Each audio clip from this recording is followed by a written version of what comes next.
What is going on, and welcome to the ultimate building guide here in Theme Park Tycoon 2. I'm your host, Park College Studios, and today we're going to be learning how to build inside Theme Park Tycoon 2. So let's get started. Alright, so we're going to go through all the basic buildings, techniques, and we're just going to learn how to build. Alright, let's go. Here we go. We got a prim right here. If you hold down Control X, you can move it. And here we go. So if you guys already know, you guys can resize a side, but if you hold down Shift, you could resize both sides at the same time. There you go. So all you gotta do is hold down Shift, and you can resize both sides at the same time. And this is very useful for trying to get equal parts to anything. And it's also very useful for making a clean circle. All right, so you have to have a center piece right here. So let's just make a circle, and circles are pretty useful for a lot of things. If you guys like want rings, you guys want to make a globe, or all kinds of sorts of. Oh yeah, so there you go, there it is. So as you guys can see, it's not really clean. So all you want to do is just resize it, hold Shift. I usually use no snapping when resizing, and you just want to put it down and then redo it like this again, and make sure it connects. So all you want to do is Control X again to cut it and resize it. And then you want to get the sensor piece, the snap rotation. All you got to do is hold Shift and then middle click. All you got to do is middle click, which is like clicking down the scroll bar. And there you have it.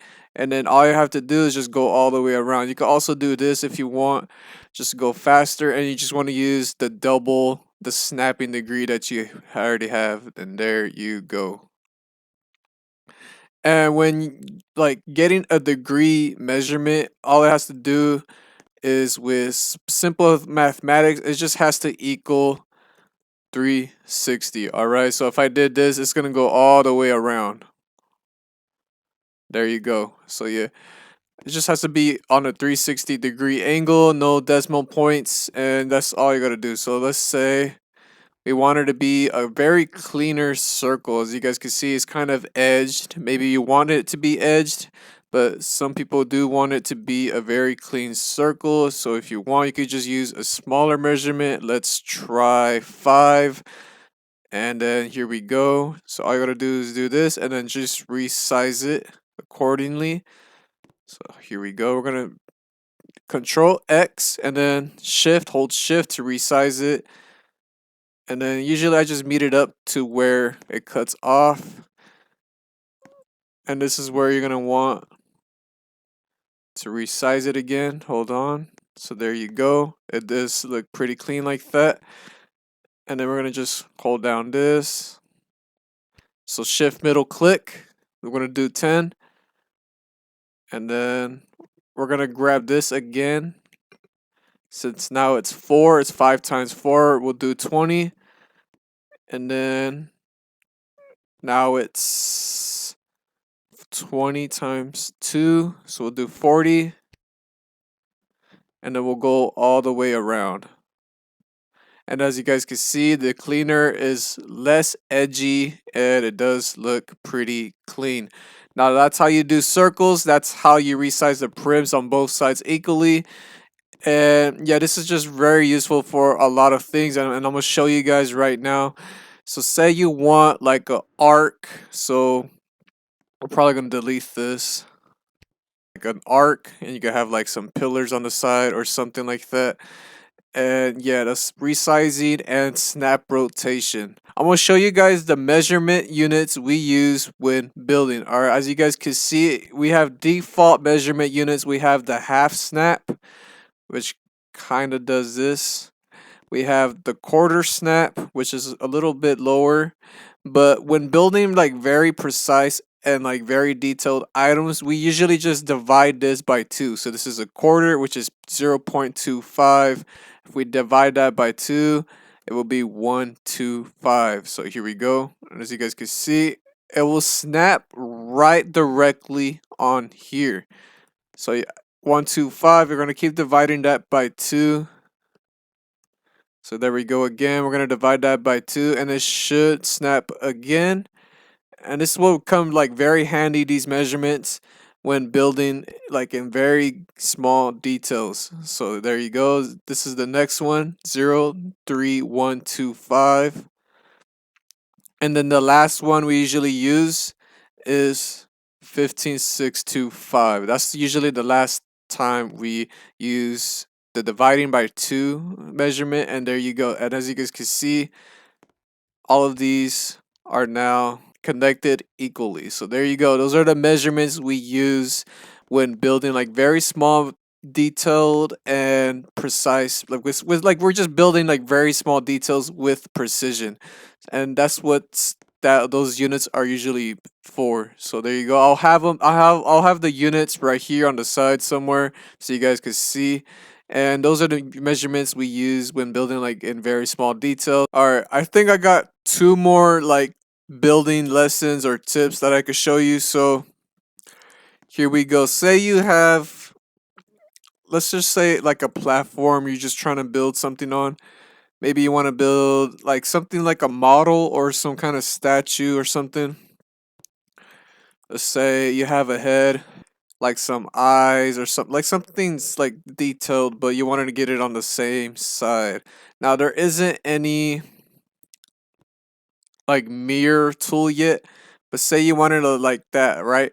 And you wanted to be on this side right here. So there is no mirror tool yet. If it's like on the, if you rotated it on there, then you could probably just use the rotation.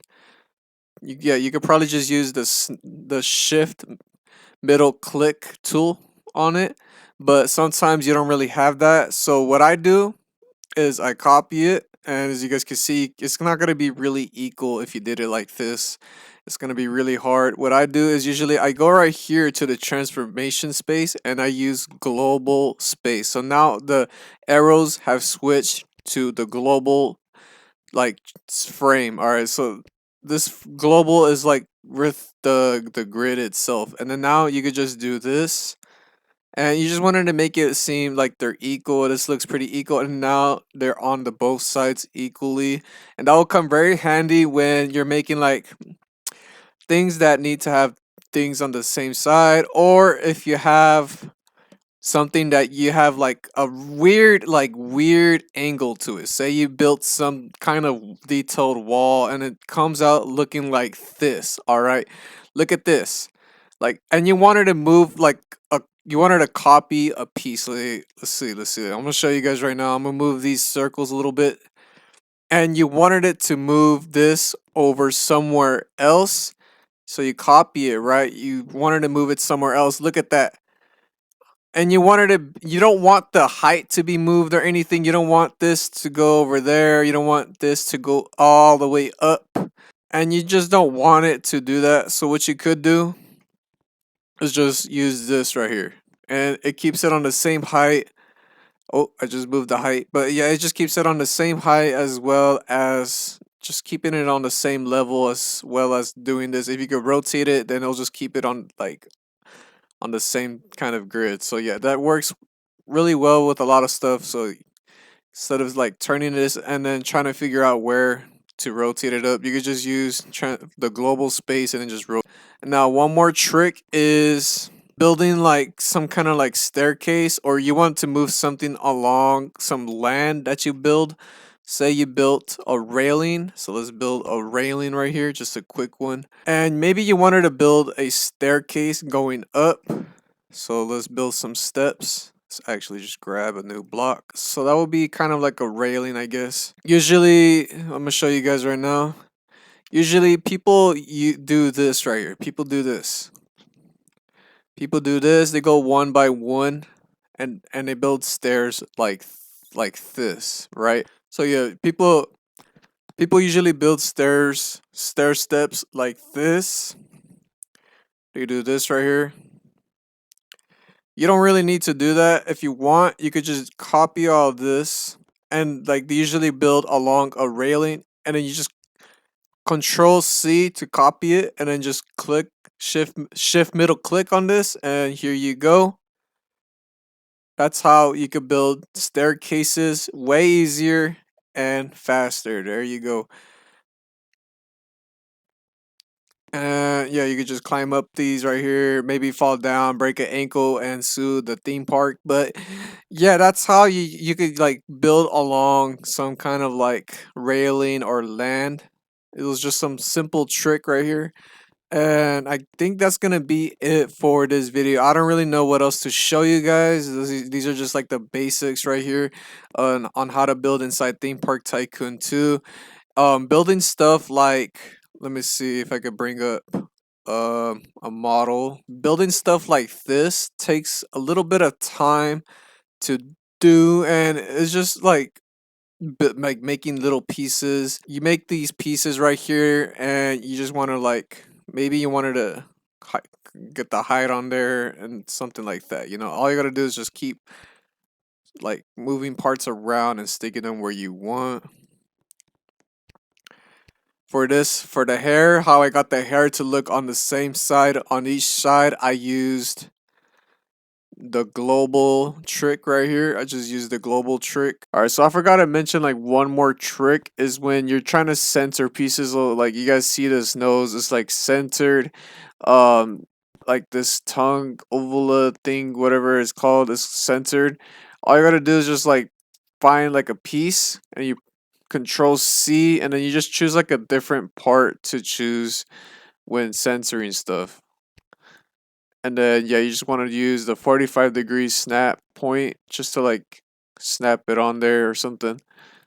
And then yeah, and there that's just like another tip or trick to use. And yeah, I guess that's it for building in Theme Park Tycoon 2. And I guess if you guys need help with anything else, I will be uploading more tutorials very soon. I'm thinking sequencing might be next, just to show you guys how to make opening doors and stuff. And yeah, I guess I'll see you guys then. Bye.